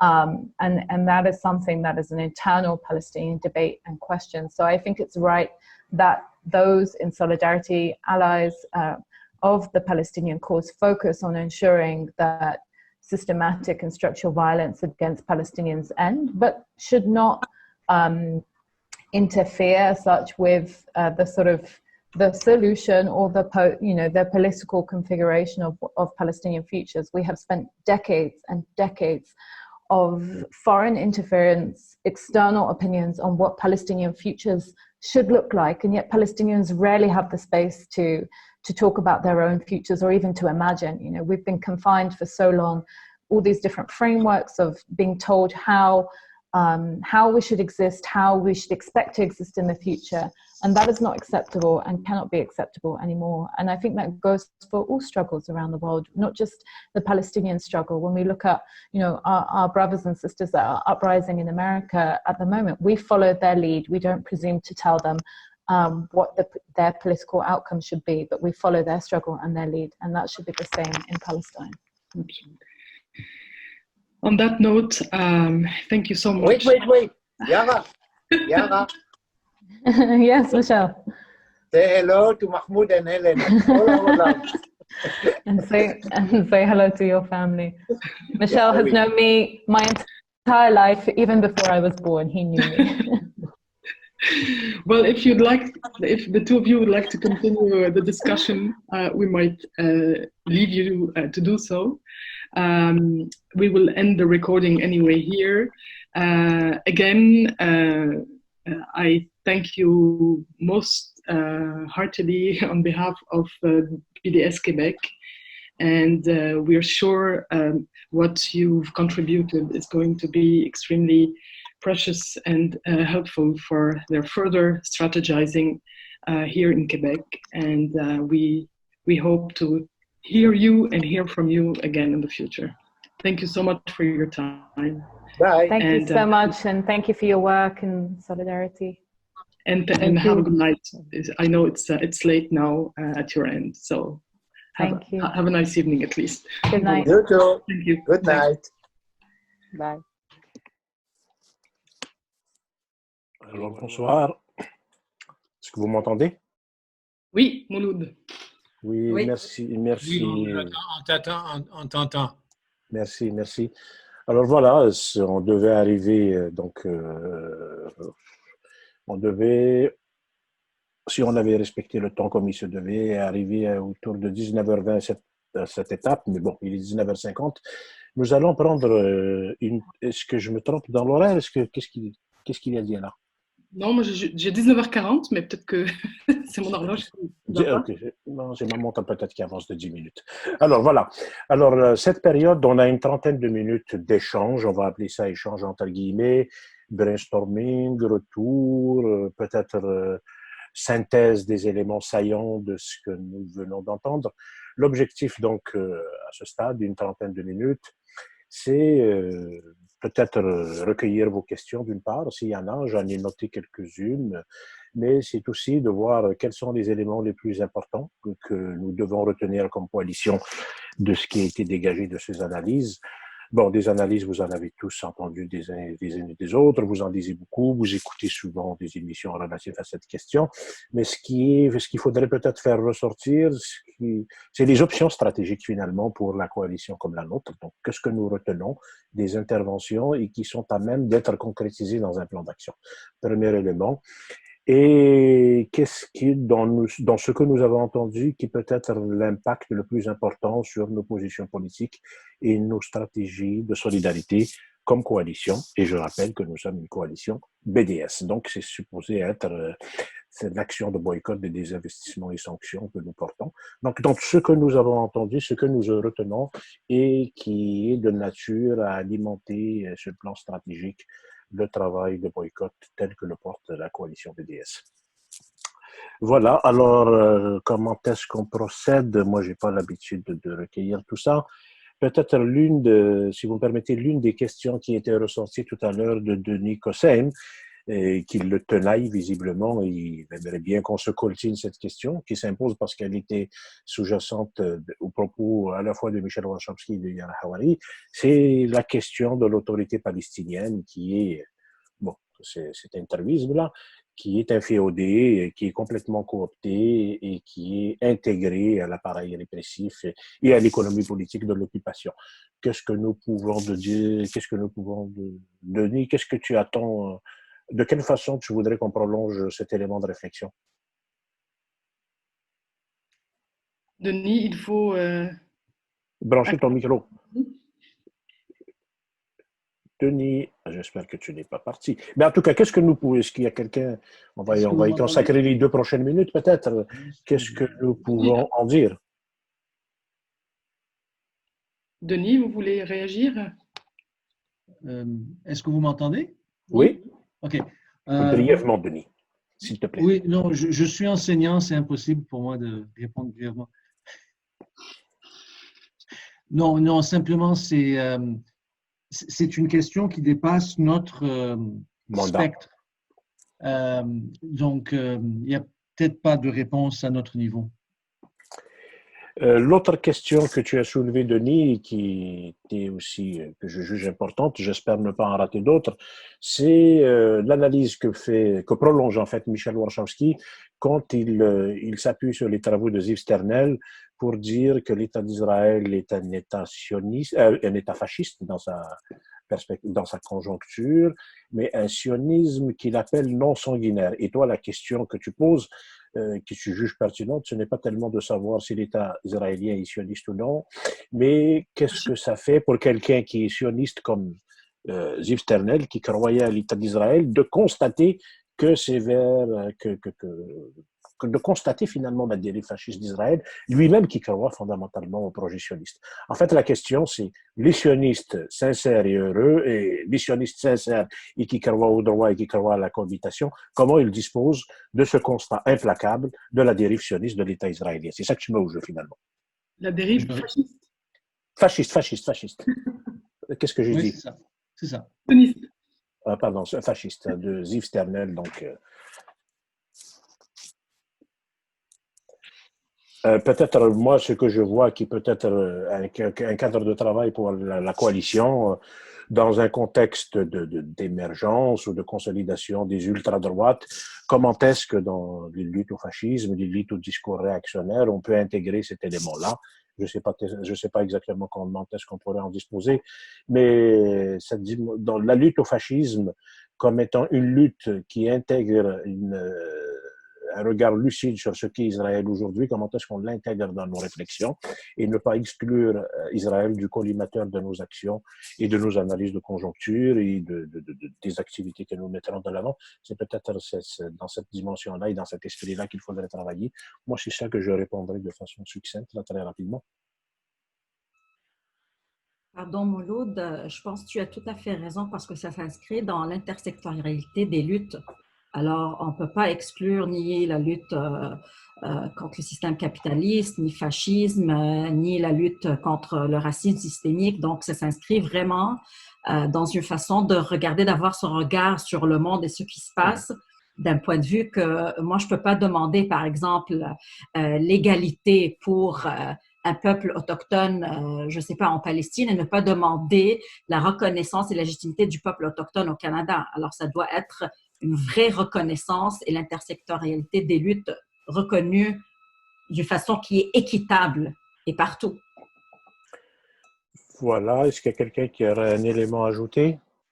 Peut-être un autre élément que moi je vois dans la conjoncture qui peut être relié sur le plan stratégique, c'est de découvrir finalement qu'il y a quelque chose comme une internationale sécuritaire, la militarisation des polices, l'économie politique des forces de répression, essayer d'établir un lien entre, si vous voulez, la répression de nature raciste et systémique telle que celle que nous avons observée aux États-Unis et la nature, si vous voulez, des accointances avec Israël, dans la mesure où il est police de beaucoup de pays répressifs, le dispositif répressif, l'international répressif à l'échelle internationale est intrinsèquement lié au dispositif sécuritaire qui en a fait finalement sur le plan de l'économie politique israélienne une espèce d'avantage comparatif sur le plan international.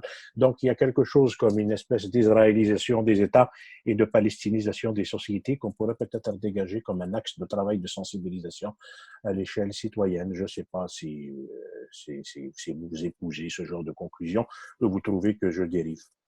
À vous de voir. C'est très intéressant. C'est très bien dit, Mouloud, vraiment. Oui, mais arrêtez d'être un peu loquace là. Il faut m'aider un peu. Donc, qu'est-ce qu'on peut faire sortir d'autre comme élément? Est-ce qu'il y a quelqu'un qui voudrait réagir? Moi, je voulais faire un petit commentaire, Mouloud, Je t'en prie. Alors, juste pour répondre, pour revenir un petit peu à ce qui a été dit et à la question de Denis Kossem au sujet relative à ZF Sternel. Bon, malheureusement, donc les intervenants ne sont pas là pour répondre, mais on avait pensé, pendant qu'on faisait tout ce montage, à l'idée de rassembler éventuellement les questions auxquelles on n'allait pas pouvoir répondre ensemble ici et de les envoyer en fait une fois cet événement terminé aux intervenants avec donc un événement à suivre. On se chargerait donc de vous transmettre leurs réponses une fois qu'on les aurait reçues. Je pense, cela dit, que la question que soulevait par ailleurs Denis au sujet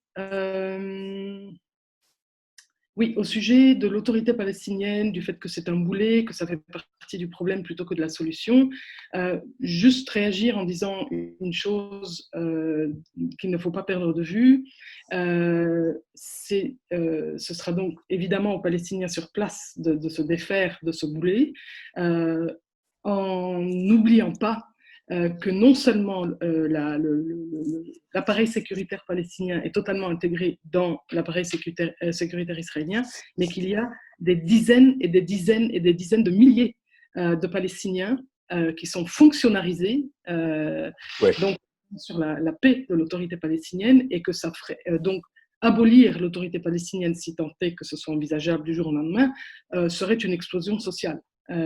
Voilà, je voulais juste amener ça un petit peu, cette eau-là à votre réflexion.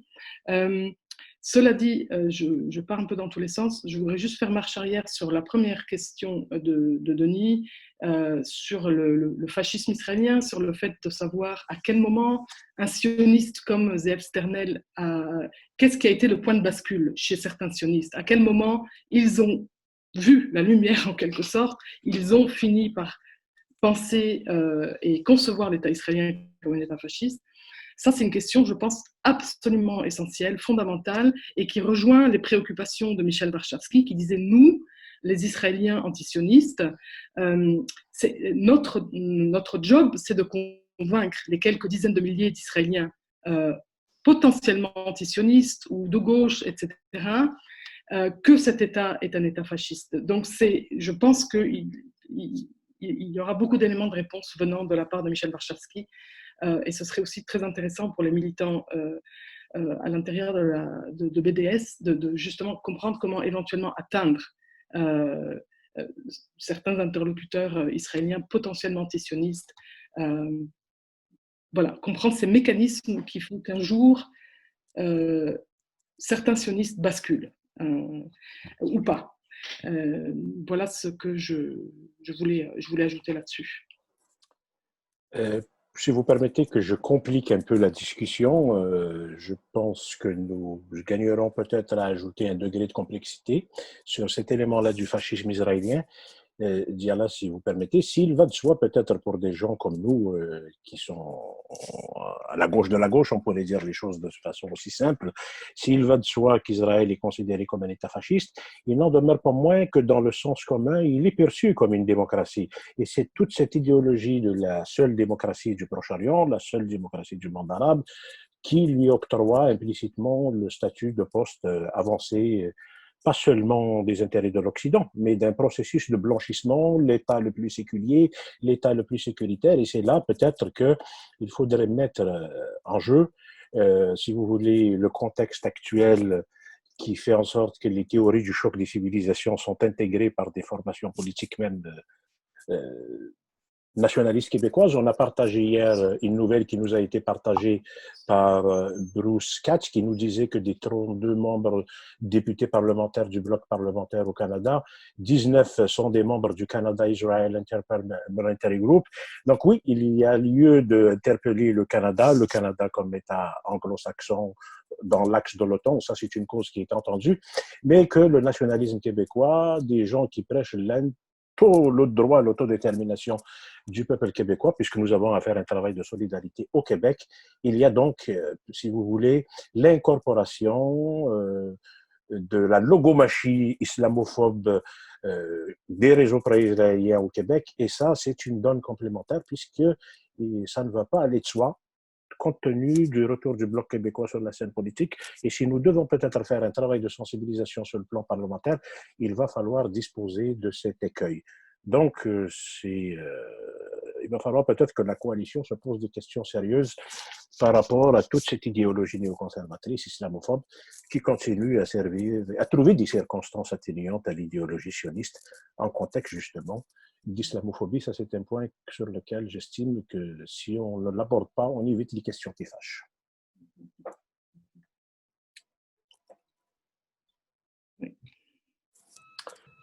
D'ailleurs, on peut voir, Mouloud, récemment, il y a à peu près une cinquantaine d'anciens diplomates canadiens qui ont envoyé une lettre, effectivement, pour dire que non, le Canada ne mérite pas un siège à l'ONU. Et B'nai B'rith a dénoncé le fait. Alors là, c'est une façon de B'nai B'rith, une organisation d'ici, de dénoncer l'opinion des anciens diplomates canadiens. Alors ça dit longuement sur la force et la présence de B'nai B'rith et de ce lobby et de cette façon de penser. Ils exercent un immense pouvoir. Écoutez, moi, j'ai une analyse un peu différente de ce genre de lettre, si tu permets, Zahia. Elle arrive d'abord très tard par rapport à la lettre d'ex-parlementaire européen qui a été publiée dans le Guardian début du mois de février. C'est pas un hasard, c'est la lettre d'anciens diplomates canadiens. À la fois, je pense à Lloyd Axworthy, je pense à André Ouellet, je pense à Alan Rock. Moi, je pense qu'ils se saisissent du contexte de Minneapolis et de la disponibilité antiraciste d'une part de l'opinion sur le plan international pour, si vous voulez, parler à la place de Justin Trudeau, parce qu'il y a le discours qui est porté par les ex-parlementaires, qui ne fait en fait que coller formellement au droit international. C'est pas un discours qui, visiblement, dans le contexte actuel, le Canada libéral de Justin Trudeau est prêt à tenir sur le plan diplomatique. Moi, je pense qu'il y a ici une analyse de conjoncture à faire, et je pense que c'est un appel de pied des autorités officielles canadiennes pour que des ex-diplomates qui ne sont pas soumis à droit de réserve tiennent cette position formaliste à l'égard du droit international que visiblement François-Philippe Champagne ne peut pas se tenir parce qu'il se couche devant les lobbies pro-israéliens. Et je déplore la position du NPD sur la question. Il y a toujours plus à faire.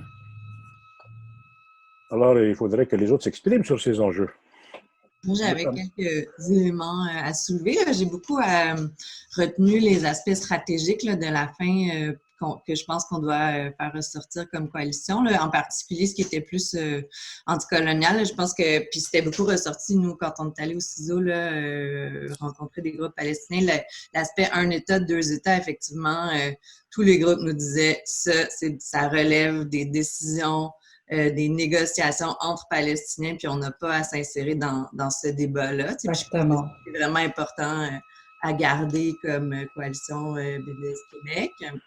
Le fait que le boycott culturel, bien qu'il soit parfois inconfortable, est d'autant plus important à maintenir parmi les autres types de boycott pour BDS-Québec. Puis la question des réfugiés qui est au cœur, qui est parfois inconfortable aussi, là, mais tu sais, le fait que des deux côtés, l'accent, le fait que c'était une question centrale, je pense que c'est important de le maintenir là, dans nos argumentaires comme coalition. Puis le dernier truc que je voulais soulever, c'est est-ce que le New Deal of the Century, c'est une rupture ou non avec Oslo? Il me semble que Oslo, ça avait été vraiment une manière de briser la résistance palestinienne en la cooptant, puis en faisant croire à un espoir. Puis je me demande si, paradoxalement, l'approche vraiment sans gêne et très transparente, disons, là, d'annexation, de colonisation actuelle pourrait pas faire naître des mouvements plus forts de résistance autant au niveau palestinien qu'au niveau israélien. Là, il y a eu une toute récente cette semaine, manifestation en Israël contre l'annexation. C'est parce que la dernière fois que Michel Warschawski a parlé, il était pas mal plus découragé, étrangement, il me semble, dans son ton, que maintenant que la situation est beaucoup pire politiquement. Là. Donc, tu sais, je pense qu'il y a peut-être des poches d'émergence de résistance plus fortes malgré le fait que ce soit complètement démoralisant, la politique états-unienne. Tout à fait. Si je peux rentrer Vas-y. Oui, je suis tout à fait d'accord avec vous, Amélie.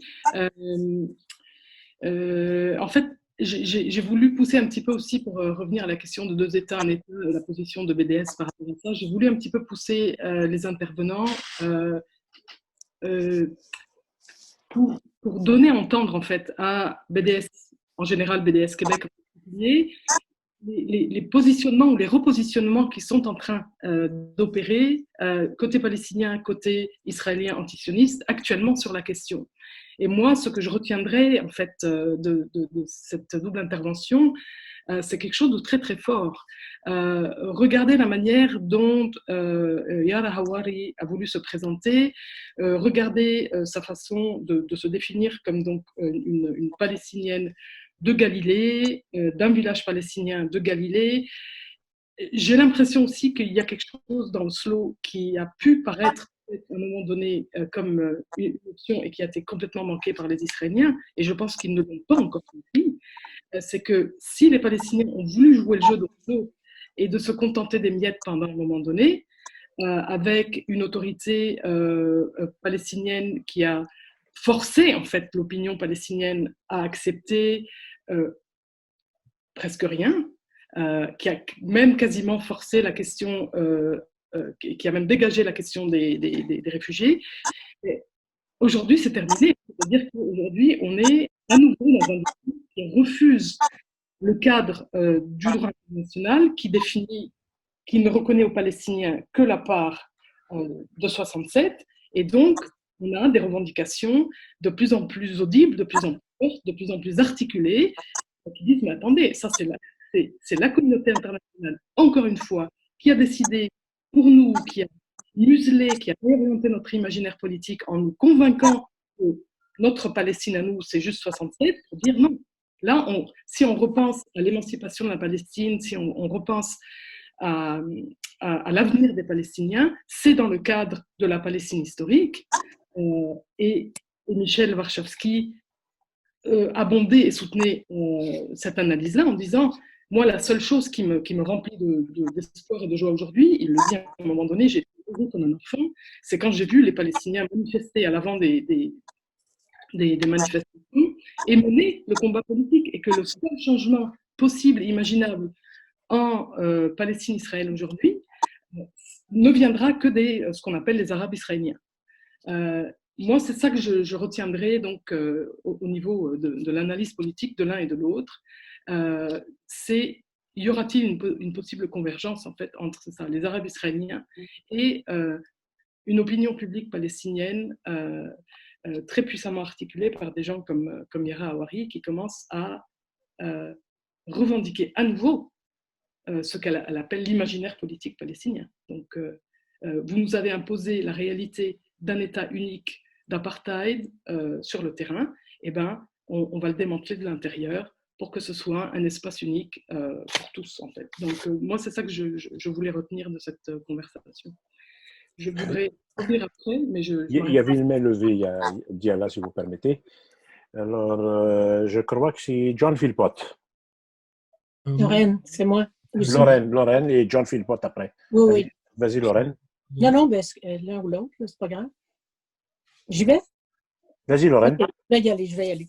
Alors, ben, peut-être dans la même foulée que Yara, ce qui m'a beaucoup frappé, interpellé et je pense que source de réflexion, c'est cette idée-là de l'émergence d'un leadership palestinien nouveau, fort, plus unifié, organisé, et qui conteste de l'intérieur les propres instances traditionnelles, si on peut, que les Palestiniens s'étaient donnés eux-mêmes, mais pas donnés eux-mêmes, c'est le processus d'Oslo qui a créé l'autorité palestinienne. J'ai trouvé, moi, que la critique de ces institutions-là, je ne l'ai pas entendue très souvent, mais là, par Yara en particulier, c'est devenu très fort, très interpellant. J'avais déjà assisté, Mouloud était là aussi, au Forum social mondial qui avait eu lieu, Forum social mondial sur la Palestine qui avait eu lieu à Porto Alegre, hein, en 2010. Je ne sais pas si... C'était en novembre 2012. À 2012, bon. Moi, ma mémoire, hein, pas grave. Mais je me souviens très bien de les responsables du Forum mondial, malheureusement, avaient invité l'autorité palestinienne à venir présenter leur demande, Amélie, tu étais là aussi, leur demande aux Nations unies que la Palestine devienne un État membre observateur. Et ils étaient tout contents de ça, etc. Et dans une assemblée de milliers de personnes dans la salle, et il y a une jeune Palestinienne de Gaza qui s'est élevée en silence total, avec une pancarte devant eux qui disait « Not in my name ». C'est-à-dire, elle leur disait en pleine face que c'était pas en son nom qui parlait. Alors là, il y avait dans la jeunesse palestinienne de Gaza en particulier l'émergence d'une contestation interne. Alors moi, je pense qu'il y a ça que je trouve super intéressant. Il y a deuxièmement la prise en considération qu'il n'y en a plus du tout d'alternative politique, qu'il n'y en a plus d'alternative politique en Israël, ce qui contrevient complètement à la position du Canada, de l'Union européenne, etc., qui continue de considérer l'autorité palestinienne et non pas l'OLP. C'est dans la politique extérieure du Canada, ça. La seule instance avec laquelle ils travaillent, c'est l'autorité palestinienne. Et il n'y en a pas, mais ils continuent de d'aller dans cette direction-là. Et troisièmement, je termine là-dessus, c'est le questionnement du droit international. Oui. Pas juste de son rôle, mais de son contenu à l'heure actuelle. Yara a beaucoup insisté sur le fait que le droit international, tout en disant que, comme Michel aussi, oui, c'est important, etc. Mais ce droit-là, les Palestiniens en sont devenus les otages. Et à ce moment-là, je pense qu'on a, en tout cas moi en particulier, sûrement beaucoup de réflexions à faire sur comment changer ce droit international-là qui continue de garder les Palestiniens dans un système clos à ce niveau-là. Alors voilà, c'est ça tout. John? Ce que nous constatons, tant avec la conférence de ce soir, que notre observation internationale aux États-Unis et ailleurs, et ce qu'on appelle ça l'ouest de l'Asie, c'est pas le Moyen-Orient, c'est l'ouest de l'Asie, c'est que le rapport de force a changé très vite depuis, je ne sais pas combien d'années, là, mais 5 ans, 6 ans, 2 ans. Et nous sommes dans une conjoncture favorable, bien que difficile. Et on voit je ne veux pas commenter le développement politique interne en Cisjordanie, parce que, en fait, ce serait prétentieux de ma part d'exprimer, moi j'ai mes idées là, mais ce que j'ai remarqué avec M. Warschawski, c'est qu'il parle de les rapports de force et quoi faire. Et je trouve que Lorraine va parler tantôt de certains projets de BDS. Je ne vais pas aventurer sur expliquer ça, avec l'Assemblée qu'on va avoir dans quelques semaines. Mais l'important, c'est d'expliquer, nous vivons dans un pays colonialiste, lié comme ça avec Israël et les États-Unis. Et pour nous, c'est de faire le débat ici. Si on débat la question dans l'opinion publique canadienne et québécoise, ça va aider Palestine. Et je trouve que la référence à BDS, et ça va au-delà de BDS, je pense, mais BDS est très important. Et un exemple de quelque chose qui n'a pas été discuté, mais vous allez voir bientôt, Israël recrute des soldats au Canada, contrairement à la loi canadienne. Alors, il y a beaucoup, on va faire une campagne là-dessus probablement. Alors, il y a beaucoup de choses à faire au Canada et nous sommes dans une situation de force, pas de faiblesse. Les États-Unis est plus faible et j'encourage, je remercie les organisateurs de cette rencontre de ce soir qui était fort intéressante et je laisse ça comme ça. Merci. Est-ce qu'il y a quelqu'un d'autre qui a demandé la parole?